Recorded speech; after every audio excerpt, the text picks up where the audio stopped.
الحمد للہ وحدہ والصلاۃ والسلام علی من لا نبی بعدہ، اما بعد۔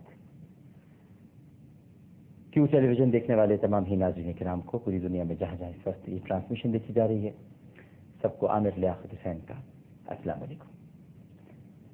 آئیے اپنی اصلاح کریں۔ ہمارا یہ پروگرام ہے جسے آپ روزانہ اسی وقت دیکھتے ہیں، اور آپ کا میں بہت شکر گزار ہوں کہ آپ کی جو پسندیدگی کی سند حاصل ہو رہی ہے بذریعہ emails, telephone calls, S M S. اللہ تعالیٰ آپ سب کو خوش رکھے، آپ سب کو اپنی نعمتوں سے سرفراز فرمائے، اور میں بہت ذاتی طور پر آپ کا مشکور ہوں۔ آئیے اپنی اصلاح کریں۔ ناظرین کرام، انسان کی شرم و حیا اس کی عزت اور آبرو کی حفاظت کرتی ہے اور اس کی برائیوں کو دفن کر دیتی ہے، اس کی خوبیوں کو اجاگر کرتی ہے۔ شرم و حیا، اور جس کی شرم و حیا ختم ہو جائے ناظرین کرام، اس کی خوشی فنا ہو جاتی ہے، پھر اس کی زندگی میں کوئی مسرت نہیں رہتی، خوشی کا نام و نشان نہیں رہتا، سعادتیں اس سے روٹھ جاتی ہیں، کوئی سعید لمحہ اس کی زندگی میں شامل حال نہیں رہتا، اور جس کی خوشی اور مسرت ناظرین کرام ختم ہو جائے وہ لوگوں پر بوجھ بن جاتا ہے، اور لوگ اس سے نفرت کرنے لگتے ہیں، اور جس کو نفرت ملتی ہے اس کو اذیت ملتی ہے۔ سیدھا سیدھا سودا ہے دنیا کا۔ نفرت جب ملتی ہے تو اذیت کیسے ملتی ہے؟ ظاہر ہے کہ جب انسان نگاہوں میں کاٹ، عداوت، بغض اور طنز کے چھپے ہوئے نشتر محسوس کرے گا تو تکلیف میں تو آئے گا، اذیت تو ملے گی اسے، اور جسے اذیت پہنچتی ہے ناظرین کرام وہ غمگین ہو جاتا ہے، غم اس پر حاوی ہو جاتا ہے، اور جسے غم ملتا ہے وہ اپنی عقل اور حواس کھو بیٹھتا ہے۔ یہ پورا ایک سائیکل ہے، ایک سلسلہ ہے جو چل رہا ہے، اور یوں سمجھ لیجئے کہ جس کی عقل پر بن آئے تو سمجھ لیجئے وہ خود اپنی ذات کا سب سے بڑا دشمن اور مخالف ہے۔ اب یہ سب کچھ آہستہ آہستہ ختم ہوتا چلا جاتا ہے، لیکن دیکھیے ابتدا کہاں سے ہو رہی ہے؟ جب انسان کی شرم و حیا ختم ہو جائے، اس کے بعد وہ خود ایک ایسا مقام آتا ہے کہ اپنی ذات کا دشمن بن جاتا ہے۔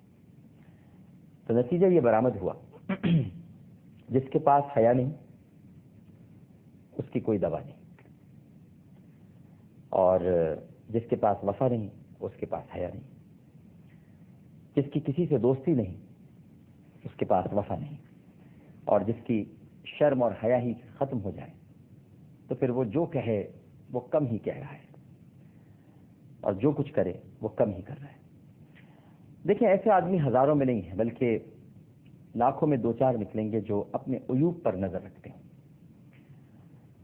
میں نے بہت کم دیکھا ہے کہ جو اپنے عیبوں پر توجہ دیتے ہوں، لیکن میں نے یہ بہت دیکھا ہے کہ لوگ اپنی خوبیوں پر گھمنڈ کرتے ہیں، اتراتے ہیں اپنی خوبیوں پر۔ ہاں، یہ ضرور ہے کہ عیوب پر آنسو بہانے والے، راتوں کو رونے والے، اور اللہ سے یہ التجا کرنے والے کہ اے اللہ، ہمارے یہ عیب جو ہمارے اندر ہیں، پروردگار کوئی سبیل کر، کوئی رحم فرما، تاکہ ہمارے یہ عیب ہم سے چھوٹ جائیں، ختم ہو جائیں۔ مگر ایسا نہیں ہوتا۔ ہم نے خوبیوں پر گھمنڈ کرنے والے، غرور کرنے والے بہت دیکھے ہیں۔ دوسروں کے عیب میں مشغول رہنا ناظرین کرام، ہمیشہ جب بھی یہ میں آپ کو ایک بڑی سچی بات بتاؤں کہ دوسروں کے عیب میں مشغول ہونا صرف اسی قیمت پر ہوتا ہے، ایک ہی قیمت ہے اس کی، اور وہ قیمت یہ ہے کہ جب آدمی اپنے آپ سے بے خبر ہو جائے۔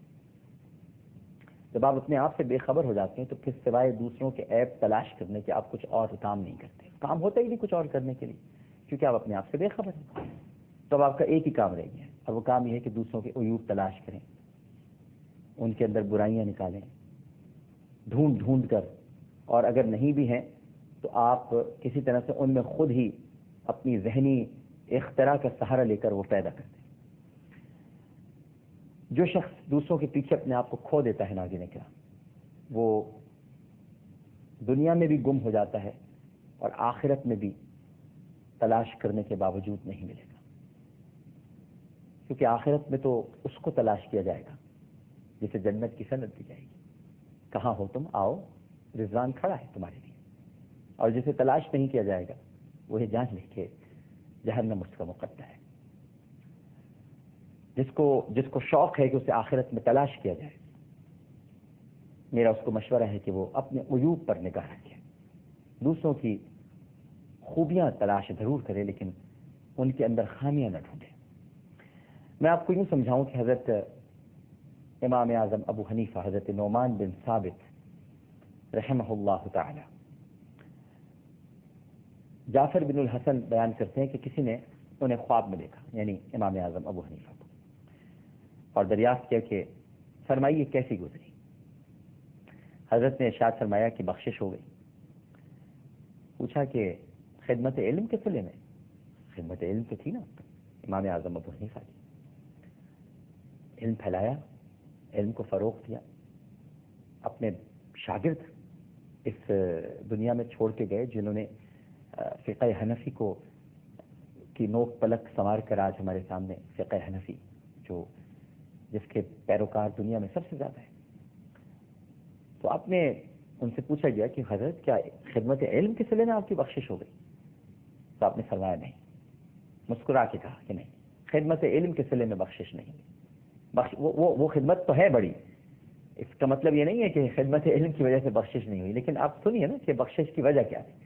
تو یہ سمجھنا چاہیے کہ اس کا مطلب یہ نہیں ہے کہ آپ یہ لے لیں کہ جناب وہ چونکہ ان کی خدمت علم نہیں ہے. خدمت علم اپنی جگہ پر ہے، وہ ہے، لیکن سوال بڑا اسپیسیفک ہے، بہت ہی ٹو دا پوائنٹ ہے. بخشش ہو گئی؟ جی ہو گئی. کیا خدمت علم کے صلے میں؟ نہیں، خدمت علم کے صلے میں نہیں ہوئی. اچھا جی، تو پھر نجات کیسے ملی؟ فرمایا کہ کیا بتا دوں تمہیں نجات کیسے ملی؟ لوگوں کی عیب جوئی کام آ گئی. لوگ مجھ پر نکتہ چینی کیا کرتے تھے اور میں انہیں صبر و ضبط کے ساتھ برداشت کرتا تھا. اللہ تعالیٰ نے میری اس ادا کو پسند فرمایا اور میری بخشش ہو گئی. اب امام اعظم کیا فرما رہے ہیں خواب میں کہ جو برائیاں کرتے تھے لوگ، جو ایذا پہنچاتے تھے، جو تکلیف دیتے تھے، میں اس کو برداشت کرتا تھا. مجھ پہ تہمتیں لگائی جاتی تھیں، الزامات کے تازیانے برسائے جاتے تھے، میرے لیے کیا کچھ نہیں کہا گیا. یہاں تک کہ بعض کتابوں میں ملتا ہے کہ امام اعظم ابو حنیفہ رحمہ اللہ تعالیٰ کو اتنی اذیت دی گئی کہ بعضوں نے تو ان پر کفر کے فتوے لگا دیے. لیکن آپ نے مسکرا کے خندہ پیشانی سے، کسی سے لڑے بغیر، الجھے بغیر اس کو برداشت کیا. فرمایا کہ عیب جوئی کام آ گئی. تو عیب جوئی آپ جب کسی کی کرتے ہیں تو آپ کو یہ احساس نہیں ہوتا، یہ معلوم نہیں ہوتا کہ آپ تو عیوب بیان کر رہے ہیں لیکن کسی دوسرے کا کام ہو رہا ہے. اس کے لیے جنت میں مکان آراستہ کیے جا رہے ہیں، بیت الحمد تعمیر کیے جا رہے ہیں. آپ عیب جوئی کرتے ہیں، آپ اپنا کام کریں. آپ کیڑے نکال رہے ہیں، آپ برائیاں کر رہے ہیں، کیونکہ آپ غیبت بھی کر رہے ہیں، آپ تہمت بھی لگا رہے ہیں، آپ الزام تراشی بھی کر رہے ہیں، آپ اپنے آپ کو برتر ثابت کرنے کی بھی کوشش کر رہے ہیں کسی سے، لیکن کام دوسرے کا ہو رہا ہے. آپ سمجھ رہے ہیں کہ شاید آپ کی گفتگو اس کے مقام کو گرا دے گی. ارے بھائی، دنیا میں شاید گرا دے لیکن اللہ کی نظر میں تو اس کا مقام بڑھ رہا ہے. اسے کہ کسی نے کہا تھا کہ پیٹھ پیچھے جو برائی کرتا ہے وہ دراصل اس لیے پیٹھ پیچھے برائی کرتا ہے کیونکہ وہ پیچھے ہوتا ہے. اگر وہ آگے ہوتا تو کبھی برائی نہ کرتا. پیٹھ پیچھے برائی کا مطلب یہی ہے کہ وہ آپ کے پیچھے ہے، وہ آگے نہیں آ سکتا، یہاں تک کہ وہ آپ کے برابر بھی نہیں آ سکتا، اس لیے پیٹھ پیچھے برائی کرتا ہے. تو اپنے عیوب پر نگاہ رکھنی چاہیے. ہم سب کے اندر بڑی خامیاں ہیں، بڑی کمزوریاں ہیں. نہ جانے ہم اپنی اصلاح کیوں نہیں کرتے. نہ جانے ایسا کیوں ہوتا ہے کہ جب ہم کبھی یار دوستوں میں بیٹھتے ہیں، کسی محفل میں، گھر میں، خاندان میں، رشتہ داروں میں، عزیز و اقارب میں، تو ہماری گفتگو کا محور، مرکز اور بنیاد دوسروں کے اندر کیڑے نکالنا ہوتا ہے. ایک لمحے کے لیے بھی ہم اپنے بارے میں نہیں سوچتے کہ ہم خود کہاں کھڑے ہیں. تکبر، غرور. نمازیں کیا پڑھ لی اگر ہم نے صحیح اوقات پر، تو ہم دوسروں کو تلقین کرنا